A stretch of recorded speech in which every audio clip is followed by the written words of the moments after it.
আসসালামু আলাইকুম। আশা করি সবাই অনেক বেশি ভালো আছেন। আজকে আমরা ঘুরে দেখব নারায়ণগঞ্জের রূপগঞ্জ উপজেলায় অবস্থিত মুরাপাড়া জমিদার বাড়ি, যা বর্তমানে টিকে থাকা জমিদার বাড়িগুলোর মধ্যে বেশ আকর্ষণীয়। ডে আউটিং বা দিনে ঘুরতে গিয়ে দিনেই ফিরে আসবার জন্য মুরাপাড়া জমিদার বাড়ি হতে পারে একটি আদর্শ নির্বাচন। 1889 সালে প্রায় ৬২ বিঘা জমির উপর বাবু রামরতন ব্যানার্জি কর্তৃক প্রতিষ্ঠিত এই জমিদার বাড়িটি বেশ কয়েকবার সংস্কার করা হয়। এরপর বিভিন্ন সময়ে বাবু রামরতন ব্যানার্জির বংশধরেরা মূল ভবনের সামনের ও পেছনের অংশ সম্প্রসারণ, পুকুর খনন ও দালানের উঁচুতলার কাজ করেছেন। মুরাপাড়া জমিদার বাড়িতে কারুকার্যমণ্ডিত ৯৫টি কক্ষ, মন্দির, ভাণ্ডার, কাছারি ঘর, অতিথিশালা ও বৈঠকখানা সহ আস্তাবল, দৃষ্টিনন্দন নাচের ঘর এবং সামনে ও পিছনে রয়েছে ২টি পুকুর।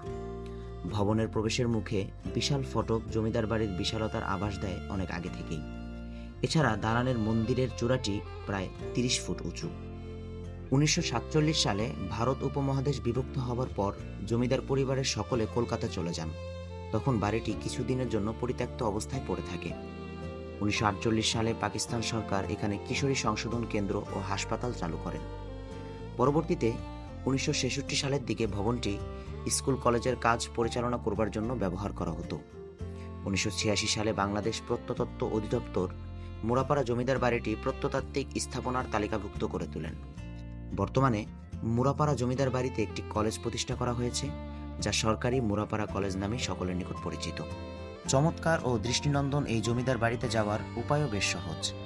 দুইভাবে আপনারা এখানে আসতে পারেন।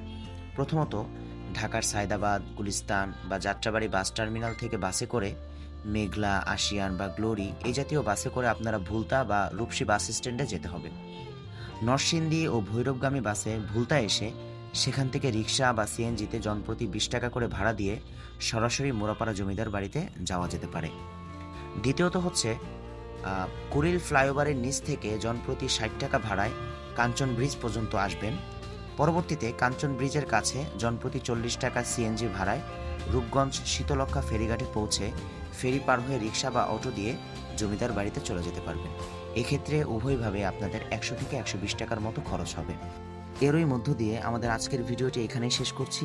খুব সংক্ষিপ্তভাবে আপনাদেরকে এই চমৎকার জমিদার বাড়িটি সম্পর্কে ধারণা দেওয়ার চেষ্টা করেছি। অবসর অথবা সাপ্তাহিক ছুটির দিনে ফ্যামিলি অথবা বন্ধু-বান্ধব নিয়ে চলে আসতে পারেন মুরাপাড়া জমিদার বাড়িতে। আশা করছি আপনারা অনেক সুন্দর একটি সময় উপভোগ করতে পারবেন ইনশাআল্লাহ।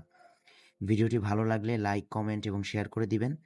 দেখা হবে আবারও নতুন কোনো ভিডিওতে ইনশাআল্লাহ। সে পর্যন্ত সবাই ভালো থাকবেন, সুস্থ থাকবেন। আল্লাহ হাফেজ। আসসালামু আলাইকুম।